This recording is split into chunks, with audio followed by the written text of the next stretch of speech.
Merci beaucoup.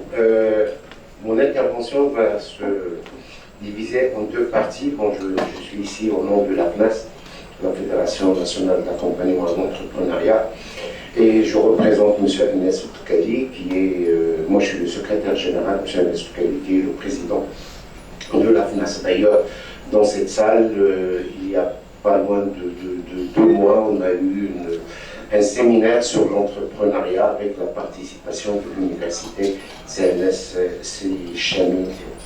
Alors, moi je veux pour être fidèle à l'esprit de la FNAS à M. Agnès Toukali, il avait préparé une intervention que je vais vous envoyer pour mettre dans les actes du colloque, sachant que M.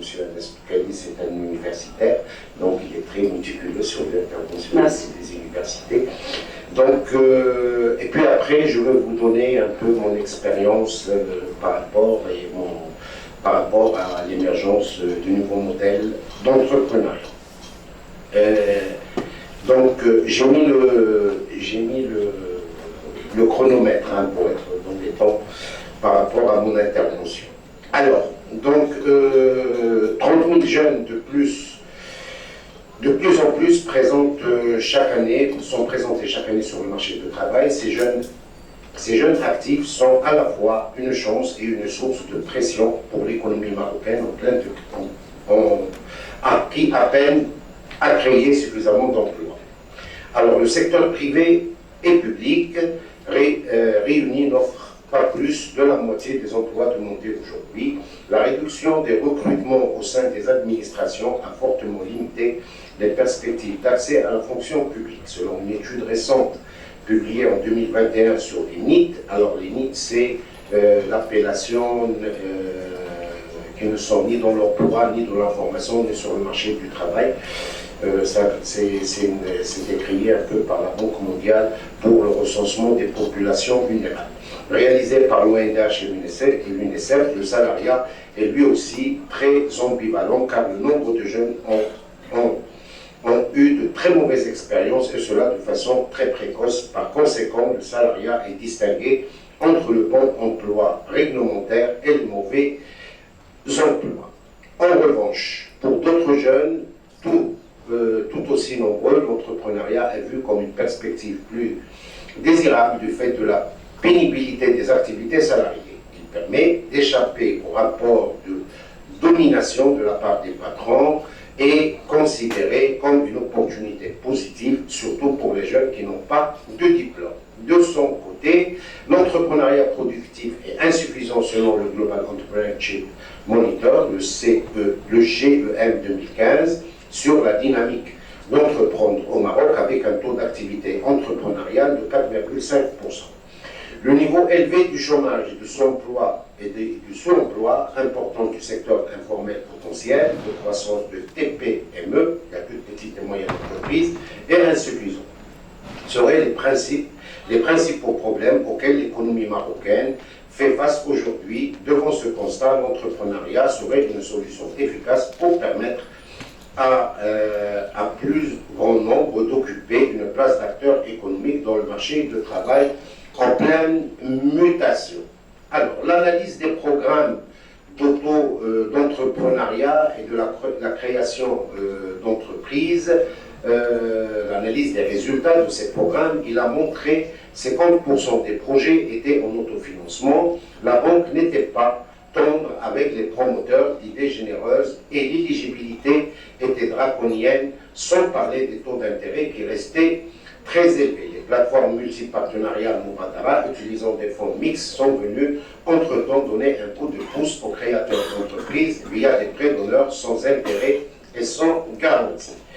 La promotion de l'auto-emploi des diplômés est passée aussi par les universités, sans rester pendant longtemps isolés du marché de l'emploi. Incubateurs, Fab Lab et Cités de l'innovation sont autant de structures dédiées aux startups et aux étudiants qui peuvent prétendre aujourd'hui à un statut d'auto-entrepreneur.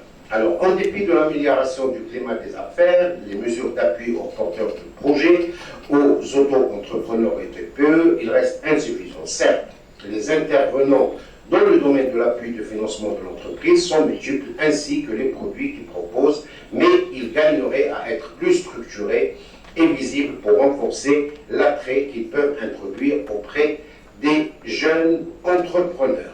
Maintenant, le rôle de la société civile dans cet écosystème, c'est vrai que la société civile doit jouer un rôle d'interface entre les jeunes et les créateurs, entre les acteurs territoriaux. Elle doit assurer une qualité de compétences des jeunes autistes pour entreprendre, et en les formant et en évaluant leur créativité, capacité innovante, leur rigueur et pouvoir s'organiser et leur humilité, leur capacité à se mettre en question, leur confiance en soi et leur leadership. Alors, en conclusion, M. Anes Doukali vous dit que le Maroc dispose aujourd'hui d'une longue histoire entrepreneuriale. Aujourd'hui, elle combine des secteurs neufs et modernes tels que l'écologie et les nouvelles technologies, de l'information et de la communication, avec des secteurs traditionnels, le textile, le tourisme, l'artisanat et l'agriculture. Pour ce faire, les autorités doivent mettre en place les conditions initiales, à savoir créer un écosystème favorable au développement des nouveaux secteurs, favoriser l'entrepreneuriat, le promouvoir dans les modalités, un axe de développement, inciter l'emploi dans les secteurs innovants, notamment par des moyens fiscaux, développer l'accès au financement pour les entrepreneurs, que ce soit par le biais des banques ou du marché des capitaux, accompagner les jeunes dans leur démarche en multipliant les initiatives de mentorat, les incubateurs et les pépinières d'entreprises. Voilà, il me reste 8 minutes pour parler un peu de mon expérience et l'expertise que j'ai pu avoir en termes de l'entreprise. Alors bon, moi je suis Oussama Pili, je suis un franco-marocain. Lors de mon premier retour au Maroc en 93, donc 93 à 2000, j'ai créé un réseau d'écoles privées de formation professionnelle et par la même occasion, j'étais un peu parmi les initiateurs du crédit jeune promoteur, du livre blanc à la création d'entreprises. J'étais vice-président de la FAGEM, la Fédération des jeunes entrepreneurs du Maroc, le président de la Confédération marocaine de la jeune entreprise et le vice-président de l'Union nationale de la petite et moyenne entreprise au niveau du Maroc. Après, j'ai dû retourner en France et là, j'ai travaillé aussi toujours dans le domaine de l'entrepreneuriat, puisque j'ai travaillé avec la région Nord-Pas-de-Calais, feu région Nord-Pas-de-Calais, aujourd'hui c'est Hauts-de-France, qui avait une coopération décentralisée avec la région Toukalabda, feu région Toukalabda, puisque aujourd'hui elle a rejoint la région de Kazastat. Et on a travaillé sur des modèles de financement pour accompagner l'économie sociale et particulièrement accompagner les coopératives. Après, avec le ministère des MRE et avec l'appui de l'AFD, l'Agence française de développement, j'étais chef de projet sur la mobilisation et l'accompagnement des MRE, des jeunes MRE qui souhaitent créer leur entreprise au Maroc, avec un financement et un accompagnement en France et au Maroc, avec la Fondation Banque Populaire pour la création d'entreprises, Planète Finance, au Maroc avec Migration et Développement et autres. Et on a pu quand même accompagner plus de 150 jeunes marocains, c'est-à-dire marocains ou français tout court, qui voulaient créer leur entreprise. En 2014, j'ai rejoint le Maroc pour être chef de projet de la Banque mondiale sur le premier programme d'accompagnement des jeunes à la création d'entreprises, des jeunes défavorisés.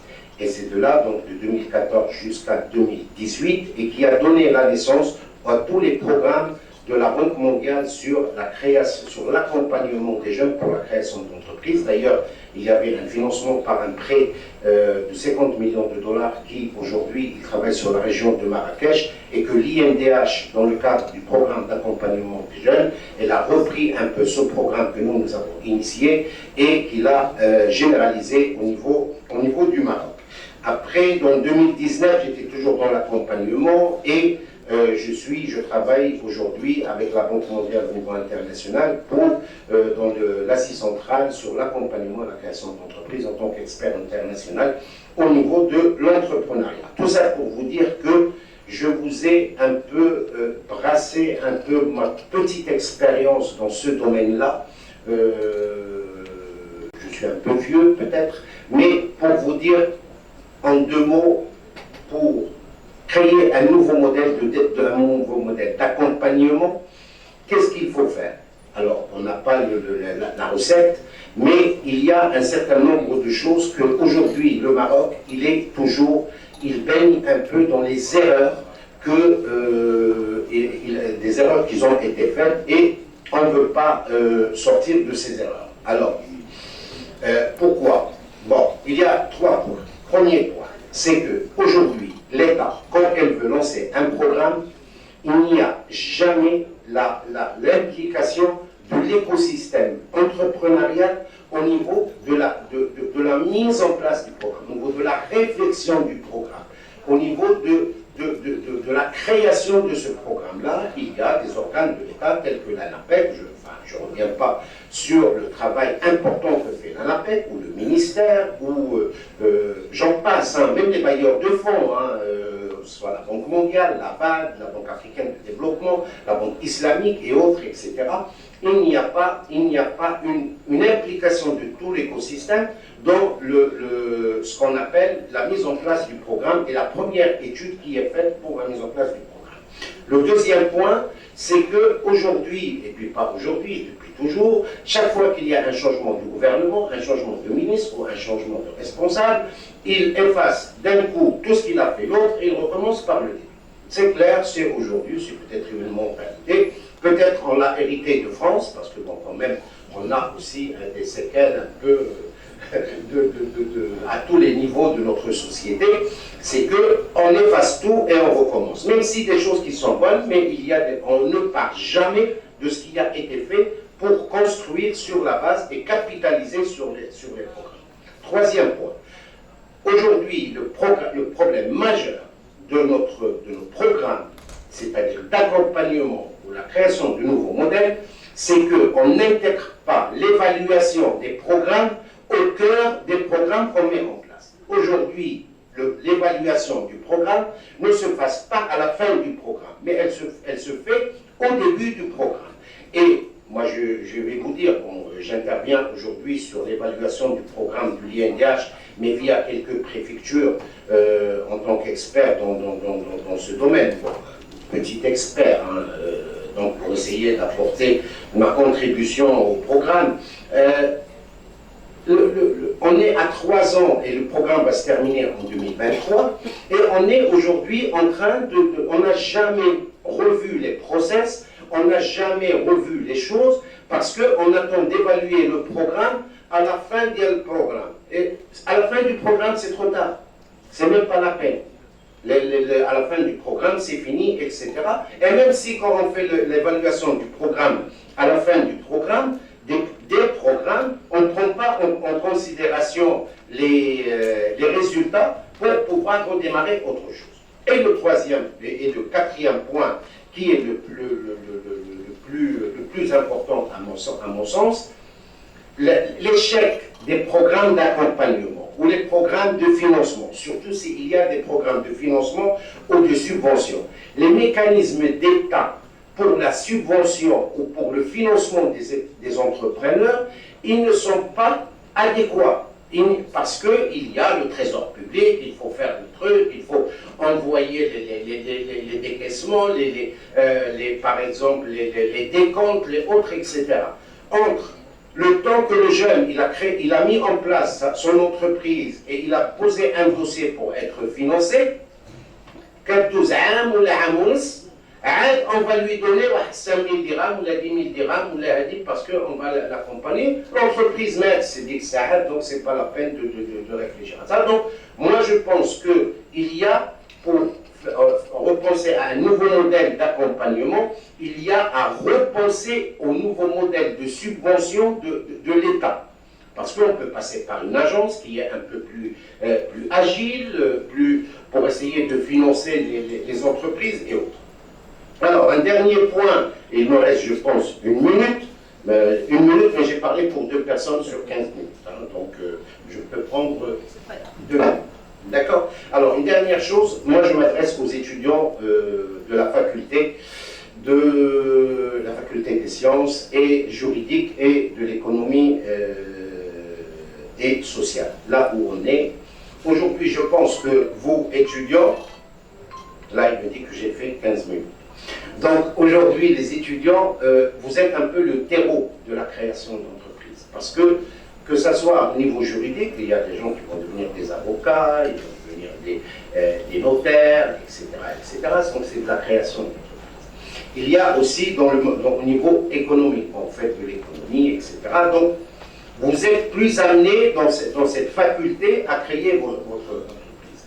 Moi seulement ce que je veux vous dire, pas un conseil, ni un constat d'ailleurs, c'est que tous les jeunes, toutes les personnes ne sont pas nécessairement des chefs d'entreprise. C'est-à-dire, être chef d'entreprise, c'est quelque chose c'est une vocation. C'est quelque chose qui est en nous et qu'on veut faire créer son entreprise pour se développer. Ça, c'est très important. Et le deuxième point qui est important, ne créez jamais votre entreprise, n'allez jamais à l'entrepreneuriat par dépit, parce que vous n'avez pas trouvé un travail. Donc si vous n'avez pas trouvé un travail et vous n'avez pas la fibre entrepreneuriale, essayez de rechercher du travail, essayez d'aller dans le sens du salariat. C'est-à-dire quand vous créez votre structure parce que vous êtes par défaut, c'est là où la majorité des entreprises échouent. Troisième point, et je finis là-dessus, c'est que les centres d'innovation des universités, le centre de recherche et d'innovation, que ce soit au niveau social, au niveau économique, l'innovation pas nécessairement que dans la création des satellites, informatiques et autres. L'innovation, c'est un concept peut-être qui peut apporter des choses, c'est une méthodologie, c'est au niveau juridique, etc. Il faut vraiment investir par les universités dans les centres d'innovation qui sont principalement des vecteurs de développement de l'entrepreneuriat et de développement des entreprises sociales, des entreprises dans le domaine économique tout court, enfin traditionnel et autres. Et je vous remercie et je reste à votre disposition.